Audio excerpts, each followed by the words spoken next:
Hey everyone, happy Wednesday. I wanted to come on this morning and do a short video about working with triggers and inner spring cleaning. So we all know what a trigger is. A trigger is when there's something external, a situation that feels out of your control, maybe makes you feel powerless.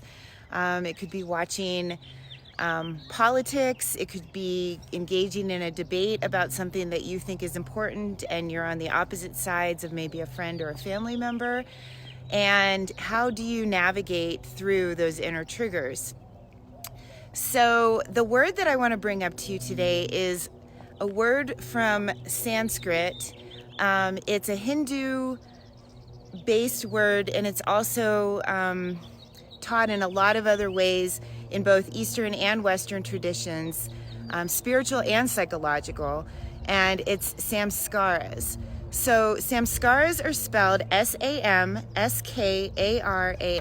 And basically what a samskara is a mental impression, recollection, or psychological imprint. It's basically an internal formation that happens based on something from your childhood or past experiences. And it can be related to both traumatic imprints as well as pleasurable imprints. But usually the triggers that feel negative and are uncomfortable are all related to the traumatic imprints. And so how do we work through and navigate the traumatic imprints when they come up as triggers in our life? So it's really, really simple, but it's not easy. So basically what it is you stay present with it. And the reason that's not easy, it's simple because presence seems really simple, right? Just be here now, be in this present moment. But it's not easy because when we get caught in trauma reaction, we get caught in overwhelm, we get caught in the spinning, looping cycles of our mind, and it feels very uncomfortable, and we want anything that we can do to get out of it. We don't want to feel those emotions. And basically staying present with it is staying with the emotion when it rises to the surface and feeling it, breathing through it. So there's lots of tools. Okay, so we have this in our imprint because it's a biological thing. Like when we lived in the jungles or in nature, right? We were afraid of like big lions or bears or something attacking us. And we still have the primal part of our brain that responds that way to negative situations. Anything that feels uncomfortable or scary, we still have that primal brain that responds in the same way, right? It's a trigger. And so we have been used to responding with flight, fight, or freeze, right? We run away, we freeze, or we fight, either verbally or physically or whatever way we need to survive. The problem is, in the world today, it's kind of gotten out of control, and we've taken that primal response where we are no longer being attacked by an animal, and we sort of respond in the same way. And so now it's a matter of, one, recognizing, okay, look at my outside situation. What is exactly happening in the outer world? Like, what is going on in my current reality? And notice it and become the observer, and then go within. So first look outside, check the situation. Obviously, if it's an emergency and you're in a situation where you need to be a first responder, then be a first responder. Do whatever it takes. Call 911, do first aid CPR if you know how to do that. Do whatever you need to do, right? Then go into the inner. The inner spring cleaning is, can I stay present with it?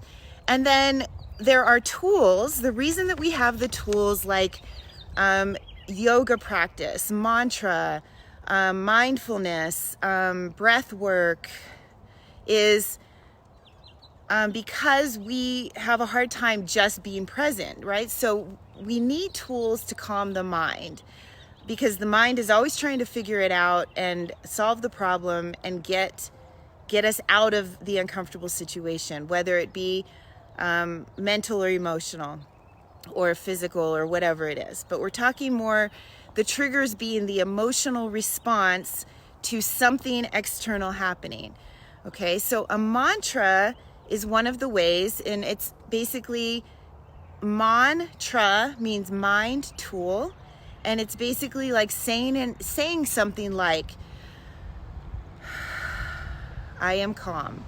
Breathing in, I am, breathe out, calm. Now, when you're first really triggered, that may not work. You might have to go for a walk. You might have to go for a brisk walk. You might have to go for a run. You might have to find a punching bag, you know? Any human emotion, whether it be anger, sadness, processing grief, whatever you're going through, it's not negative. It's just a matter of that's part of the human condition. So what are the tools and techniques that you can use to stay present in your life? It really starts with recognizing, one, am I present? And if you can recognize that, that brings that awareness in, and that's the first step. That's huge. That's a huge, huge, huge first step. If you can start to just become aware, if you're not present, then you have the steps to start to go, okay, if I'm not present, then what do I do? Where do I go? How do I first look at the external world, monitor the situation and see what I need to do, and then take the action to then take the next step? Whether that be to go to outside, go to another room, take some deep breaths, feel your feet on the ground, go outside in nature. I always recommend nature anytime you can. That's why I love doing videos out in nature. And it's just so healing. It brings us back to our center. So find your center. A lot of times with clients, I teach, to find your center, and that can either be like your heart center or your belly button, your solar plexus. Come down into your body, find your center, and breathe, and stay present. And then from that place, you can take action for the next step, whether it be a topic that you feel passionate about and need to take action or want to do something to help support people in need. Then you take action from a place of wisdom and reflection rather than reactivity. I hope that helps. If you're watching later, type in #replay. And if you have any comments or questions or want any to have any further discussion about this, please feel free to comment below. All right, you guys, have a beautiful day. Signing off for now, sending so much love.